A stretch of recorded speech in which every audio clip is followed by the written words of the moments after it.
झुंझुनू नगर परिषद आयुक्त अनीता खीचड़ ने कोरोना की दूसरी लहर में लगातार मदद की जा रही है और इसी क्रम में अब अनीता खीचड़ ने जरूरतमंदों को घर पर ही खाने के पैकेट फ्री में भिजवाने का बीड़ा उठाया है।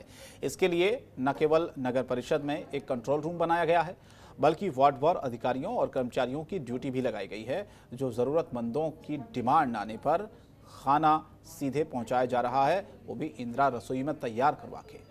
फिर भी खाने के पैकेट उनके घर तक पहुंचाए जा रहे हैं। आपको ये बताएं कि पहले दिन करीब 300 पैकेट की डिमांड आई, जिनका पूरा खर्च अनीता ने उठाया। और इसी दौरान जो आयुक्त अनीता खीचड़, उन्होंने ये भी बताया कि भामाशाहों से भी मदद मांगी गई है। साथ ही उन्होंने ये बताया कि इसके लिए कंट्रोल रूम बनाया गया है, जहां से डिमांड के अनुसार होम डिलीवरी की जा रही है।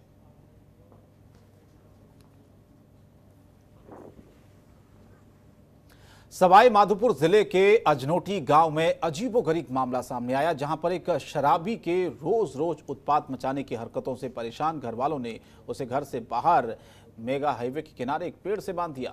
घंटों तक शराबी को घर वालों ने पेड़ से बांधे रखा। इस दौरान शराबी परिजनों को लगातार अपशब्द कहता रहा, पेड़ से खोलने की मिन्नतें करता रहा। परिजनों का यह कहना है कि रोज शराब पीकर उत्पात मचाने और घर वालों के साथ मारपीट करने, लोगों को तंग करने, ऐसी रोज इन हरकतों से वो परेशान आए, इसीलिए अब उन्होंने कदम उठाया है।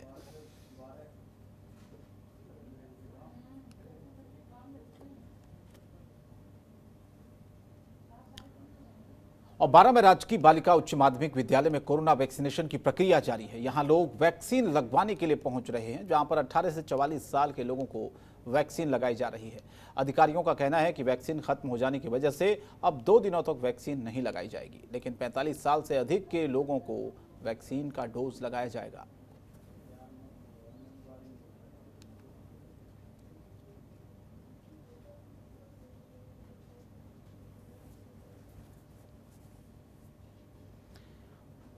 और लॉकडाउन में ईद के त्योहार और ईद की नमाज को लेकर एसपी और डीएम ने मुस्लिम धर्मगुरुओं के साथ एक बैठक की है। बैठक में अधिकारियों ने अपील की है कि ईद पर भीड़ इकट्ठी ना होने दी जाए, लोग ईद की नमाज अपने घरों में ही अदा करें, साथ ही घर में ही रहकर ईद का त्योहार मनाएं, एक दूसरे के गले न मिलकर दूर से ही ईद की बधाई दें, सोशल डिस्टेंसिंग का पालन करें।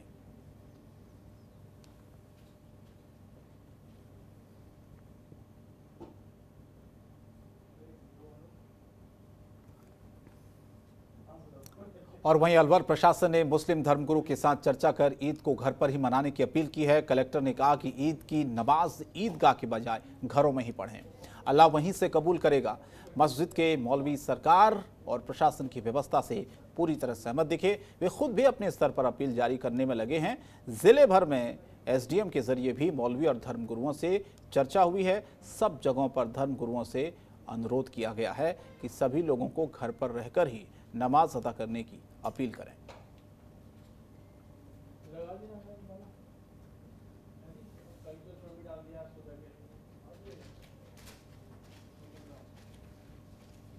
और बीकानेर में कोरोना की मार से गरीब और मजदूर वर्ग बेहद प्रभावित और दुखी है। ऐसी ही समस्या मिट्टी के बर्तन बेचकर पेट पालने वाले कुम्हारों की है।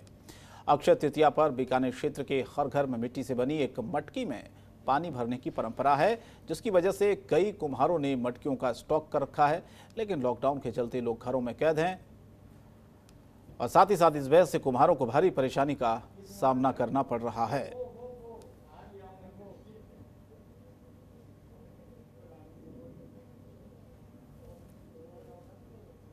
और जोधपुर के लूणी थाने के सुभद्रा मंदिर पहाड़ी पर एक व्यक्ति में फांसी लगाकर आत्महत्या कर ली, जिसकी सूचना लोगों ने पुलिस को दी। पुलिस ने शव को कब्जे में लेकर पोस्टमार्टम के लिए भेज दिया है। मृतक के पास एक सुसाइड नोट मिला है। सुसाइड नोट में किसी विवाद को लेकर केंद्रीय जल शक्ति मंत्री गजेंद्र सिंह शेखावत का जिक्र किया गया है। मृतक ने उनसे अपील की है कि वे मेरे परिवार की मदद करें। फिलहाल पुलिस ने शव को कब्जे में लिया है और इस पूरे मामले की जांच कर रही है।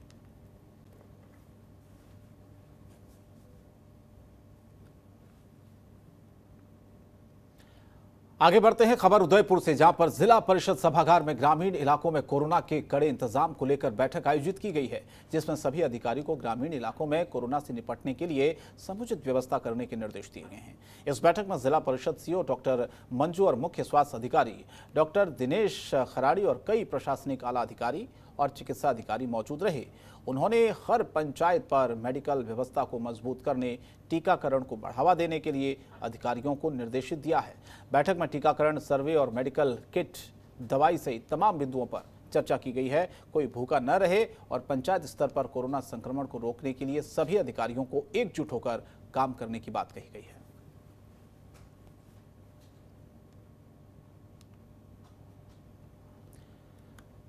और बीकानेर में लॉकडाउन का पालन कराने के लिए पुलिस प्रशासन पूरी तरह से सख्त है। जिला कलेक्टर नमित मेहरा और एसपी प्रीति चंद्रा की तरफ से कड़ाई से कोरोना गाइडलाइंस का पालन करने का असर दिख रहा है।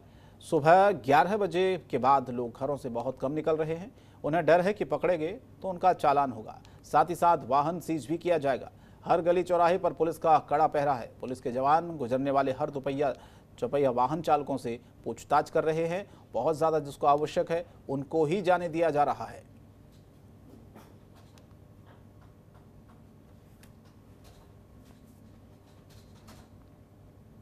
अलवर जिले में कोरोना के बढ़ते मरीजों के मद्देनजर जिला प्रशासन ने काला कुआं एरिया को जीरो मोबिलिटी क्षेत्र घोषित किया है।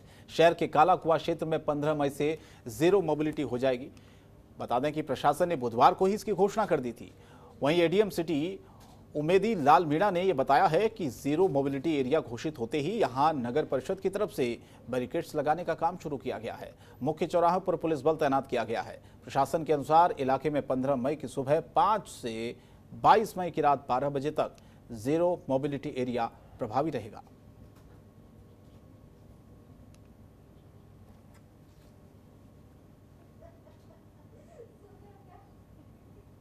और फिलहाल इस बुलेटिन में इतना ही, लेकिन जनतंत्र टीवी पर खबरें जारी हैं। नमस्कार। खबरों के निष्पक्ष विश्लेषण के लिए सब्सक्राइब करें Jantantra TV and press the bell icon. Never miss any update.